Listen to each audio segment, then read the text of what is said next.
श्री रामचरितमानस बालकांड दोहा 291 से 295 तक पाठ भावार्थ सहित। नीलाम्बुज श्यामल कोमलांगं सीता समारोपितवामुभानं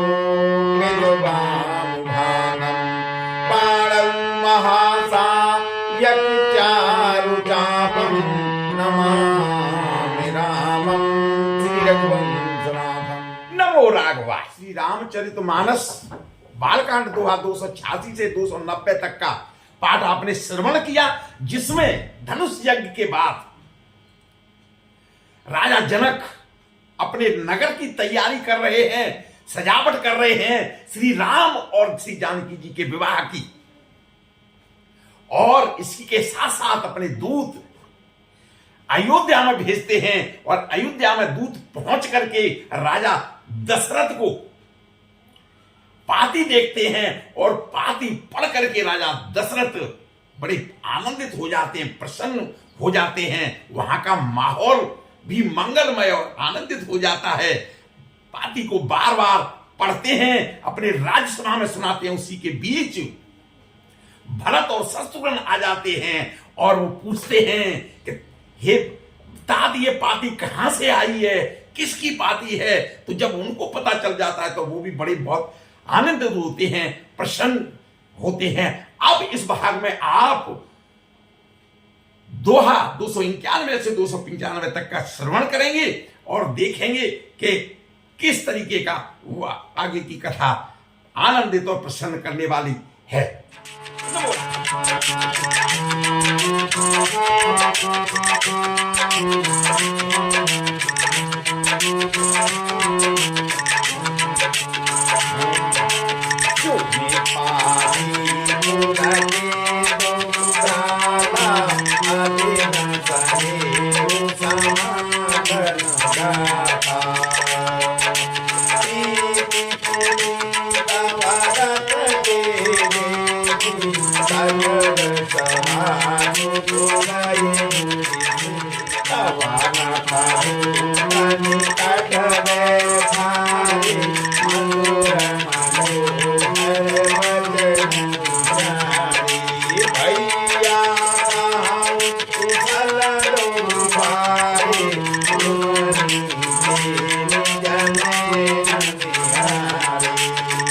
चिट्ठी को देख करके, चिट्ठी के बारे में सुन करके दोनों भाई भरत और शत्रुघ्न दोनों प्रसन्न हो जाते हैं, आनंदित हो जाते हैं, पुलकित हो जाते हैं। और स्नेह प्रेम इतना अधिक हो गया कि वह शरीर में समाता नहीं है, वो इतने आनंदित हैं। और भरत जी का पवित्र प्रेम देख करके सभी सभासद, उस सभा में बैठे हुए सभी लोग बड़े सुखी होते हैं और दूतों को पास बुला करके बैठा करके मन को हर्ष करने वाले मीठे वचन, बड़े प्रेम भरे वचन बोलते हैं कि भैया कहो, दोनों बच्चे हमारे कुशल से तो हैं, कैसे हैं?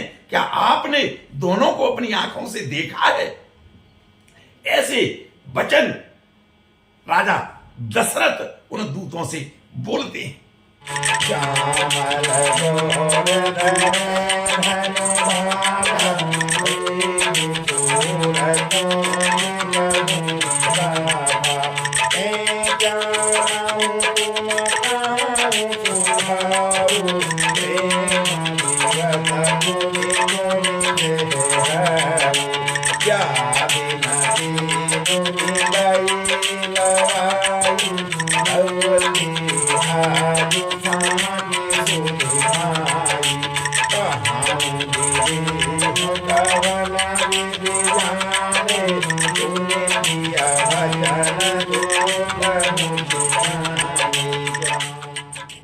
दूत बोले कि वे सांवले और गोरे शरीर वाले हैं और धनुष और तरकस हमेशा धारण किए रहते हैं और हमेशा वो विश्वामित्र मुनि के साथ ही रहते हैं। तब राजा दशरथ कहते हैं, यदि तुम उनको पहचानते हो तो उनका स्वभाव भी बताओ। और राजा प्रेम के बस में विवश होकर के प्रेम में के बस में होकर के बार बार इस तरह की बातें पूछ रहे हैं और कहते हैं कि हे भैया, जिस दिन से मुनि यहाँ से उनको लिवा करके लेकर के गए हैं तब से आज हमने सच्ची और सही खबर पाई है। कहो तो महाराज जनक ने उन्हें कैसे पहचाना? ऐसे प्रिय और आनंदमय वचन सुन करके और दूत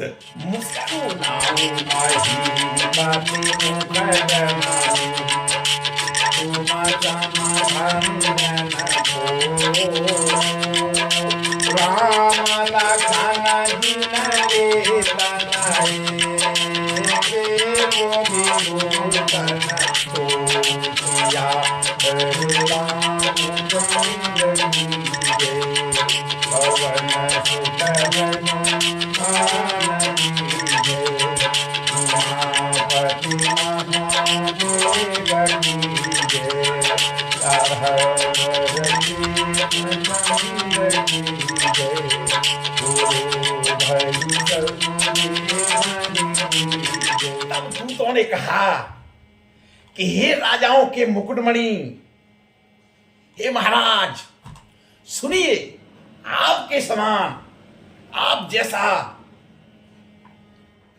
धन्य और भाग्यवान और कोई नहीं है, जिनके राम और लक्ष्मण जैसे पुत्र हैं, जो दोनों ही विश्व के भूषण हैं, विश्व में उनके जैसा और कोई नहीं है। आप बहुत ही बड़े भाग्यवान और धर्मशाली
तब दूत कहते हैं कि हे राजन, आपके पुत्र पूछने योग्य नहीं हैं। वे पुरुष सिंह हैं, तीनों लोगों के प्रकाश स्वरूप हैं, जिनके यश के आगे चंद्रमा भी मलिन है और जिनके प्रताप के आगे सूर्य भी शीतल लगता है। हे नाथ, उनके लिए आप कहते हैं कि उन्हें कैसे पहचाना? क्या सूर्य को हाथों में दीपक लेकर के देखा जाता है? क्या सीता जी के स्वयंवर में अनेकों राजा एक से एक बढ़कर एक से एक बड़ा योद्धा एकत्रित हुए थे? उनसे भी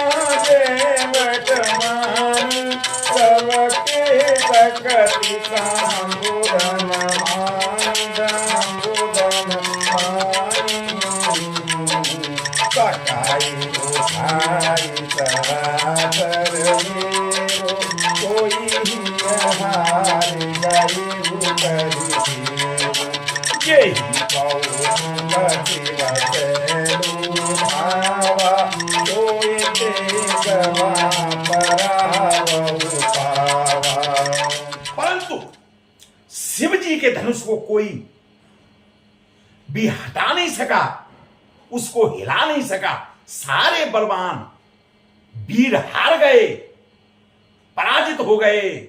लोगों के में भी जो वीरता का अभिमान था, जो वीरता का घमंड था, जो बोल रहे थे मैं बहुत बड़ा वीर हूं, मैं बहुत बड़ा बलवान हूं, शिव जी के धनुष ने सबके शक्ति को, सबके घमंड को चूर चूर कर दिया, सबका घमंड तोड़ दिया। और बाणासुर जो सुमेर को भी उठा सकता था, वह भी हृदय में हार कर परिक्रमा करके चला गया। और जिसने खेल से ही कैलाश पर्वत उठा लिया था, वह रावण भी उस सभा में पराजय को प्राप्त हुआ। सब हार गए, लेकिन किसी ने धनुष को वहां से हिला तक नहीं सका।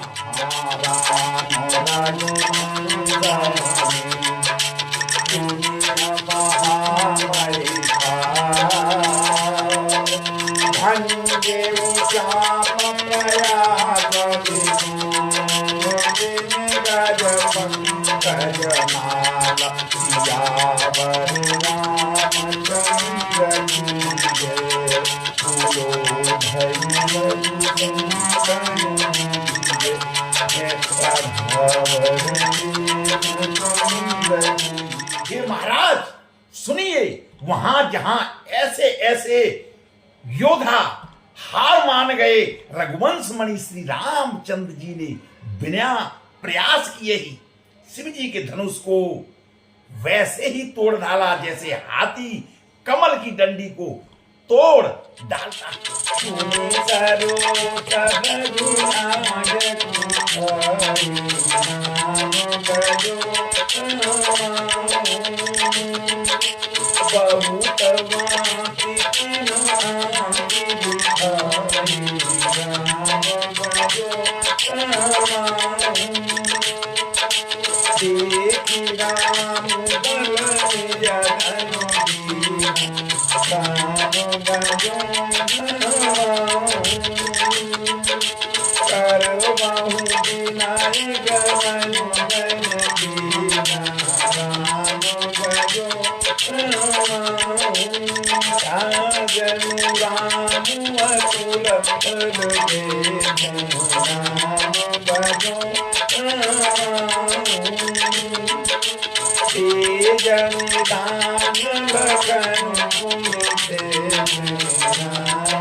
और वो दूत दशरथ जी से कहते हैं कि हे राजन, धनुष टूटने की बात सुन करके परशुराम जी क्रोध से भरे हुए, क्रोध के आवेश में वहां पर आ पहुंचे और उन्होंने बहुत प्रकार से आंखें दिखाई, बहुत प्रकार से अपना क्रोध जताया, क्रोध दिखलाया। अंत में उन्होंने भी रामचंद्र जी के बल को देख करके उन्हें अपना धनुष दे दिया। और बहुत प्रकार से जब उनकी समझ में आ गया कि ये साधारण मनुष्य नहीं है, तब बहुत प्रकार से विनती करके वे भी वन को चले गए। हे राजन, जैसे ही रामचंद्र जी अतुल बली हैं, अतुल बलवान हैं, वैसे ही तेज के निधान सी लक्ष्मण जी भी हैं, जिनके देखने मात्र से राजा लोग ऐसे कांप उठते हैं जैसे हाथी सिंह के बच्चे को ताकने से कांप उठता। जीव देखी तब बालक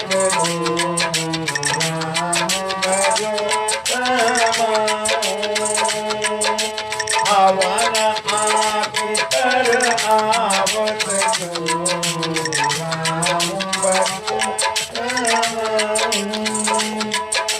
दूत वचन रचना प्रिय रानी राम भजो प्रेम प्रताप वीर रसपाली राम भजो सभा समेत राउ अनुरागी राम भजो दूतन देन निछावरी रानी राम भजो काही अनेक ते मुरई राम भजो धर्म विचार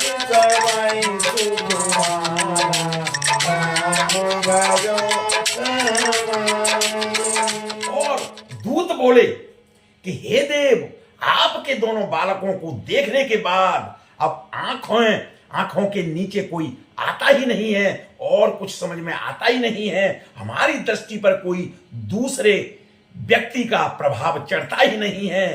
प्रेम, प्रताप और वीर रस के पगी हुए दूतों की बचना, उनकी रचना सबको बहुत अच्छी लगी, बहुत प्रिय लगी, बहुत मनमोहक लगी। सभा सहित राजा प्रेम में मग्न हो गए, आनंदित हो गए और दूतों को निछावर देने लगे। उन्हें निछावर देख करके यह नीति के विरुद्ध है वो कहने लगे। ऐसा कहकर दूत अपने हाथों से कान मूंदने लगे और धर्म को विचार करके उनका धर्म युक्त बर्ताव देख करके सभी ने बड़ा सुख माना। सभी के सभी बहुत आनंदित हुए कि ये जनकपुर के दूत कितने समझदार, कितने जानकार, कितने बुद्धिमान। बाबू के धूम बाबा से सखाऊं, दीन पात्र का यार, कथा सुनाई गुणी सब, बाबर दूत बुलाई दिया, बलराम चंद्र मुझे, पवन सुत हनुमानंदे, उमापति महादेव जय, कहावर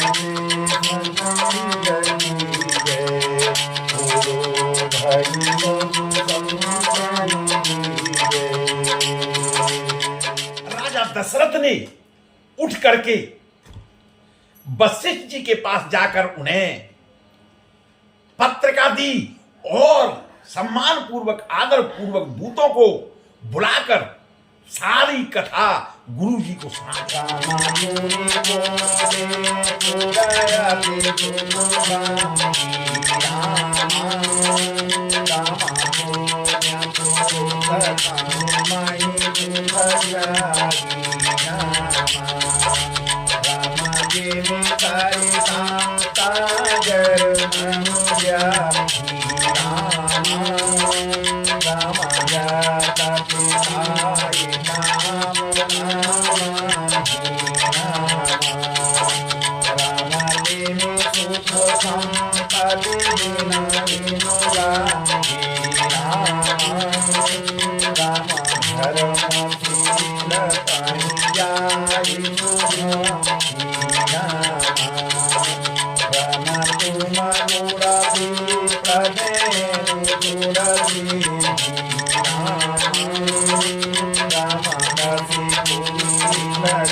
सब समाचार सुनकर और अत्यंत सुख पाकर के गुरुजी बोले, पुण्यात्मा पुरुष के लिए पृथ्वी सुखों से भरी हुई है, सुखों से छाई हुई है। जैसे नदियां समुद्र में जाती हैं, यद्यपि समुद्र को नदी की कामना नहीं है, उसी प्रकार वैसे ही सुख और संपत्ति बिना ही बुलाए स्वाभाविक ही धर्मात्मा पुण्यवान पुरुषों के पास चली जाती है। तुम जैसे गुरु, ब्राह्मण, गाय और देवता की सेवा करने वाले हो, वैसे ही पवित्र कौशल्या देवी भी।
गुरु जी कहते हैं कि हे राजन, तुम्हारे समान पुण्य आत्मा जगत में न होगा और न है और नहीं होने वाला है।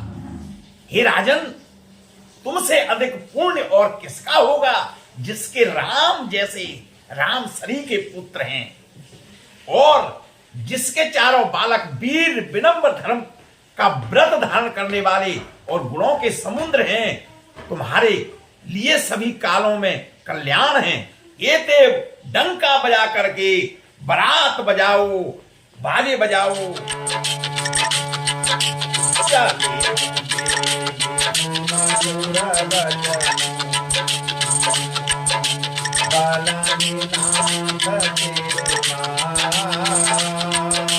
भूपति गवने भवन तवा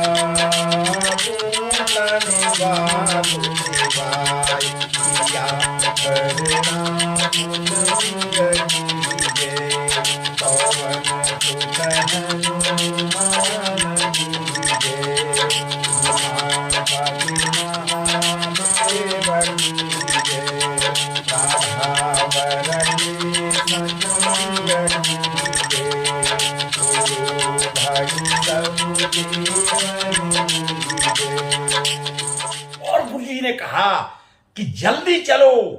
गुरु जी के ऐसे सुंदर मनोहर वचन सुन करके राजा ने कहा कि हे नाथ, बहुत अच्छा।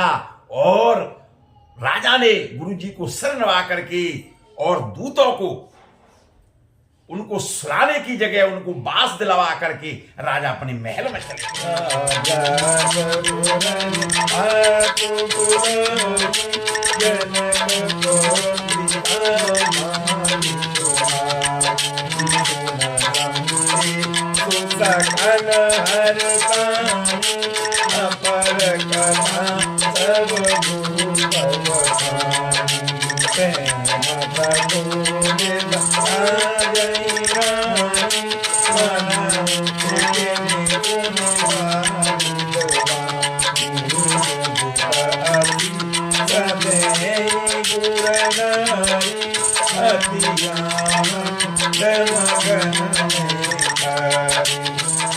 राजा ने सारे रणवास को बुला करके जनक जी के यहां से जो पत्रिका आई थी, जो पाती आई थी, उसको बांच कर सुनाया।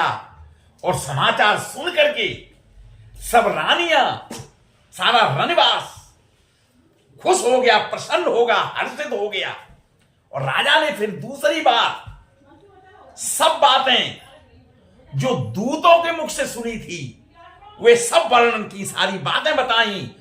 प्रेम में प्रफुल्लित हुई रानियां, प्रेम में मगन हुई रानियां ऐसे सुशोभित हो रही हैं, ऐसे शोभायमान हो रही हैं जैसे मोरनी बादलों की गरज सुन करके प्रफुल्लित होती है, प्रसन्न होती है। बूढ़ी बड़ी अथवा गुरुओं की स्त्रियां प्रसन्न होकर के आशीर्वाद दे रही हैं और मातम है अत्यंत आनंद में मगन हैं, प्रसन्न हैं।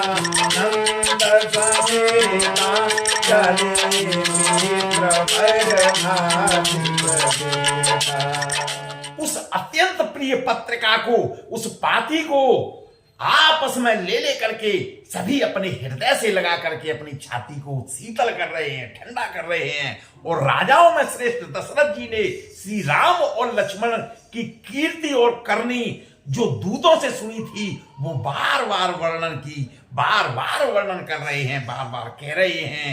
यह सब मुनि की कृपा है, मुनिवर की कृपा है। ऐसा कह करके वे बार बाहर चले आते हैं, तब रानियों ने ब्राह्मणों को बुला करके आनंद सहित, प्रेम सहित सब उन्हें दान दक्षिणा दी और श्रेष्ठ ब्राह्मण आशीर्वाद देते हुए जा रहे हैं, अपना आशीर्वाद दे रहे हैं।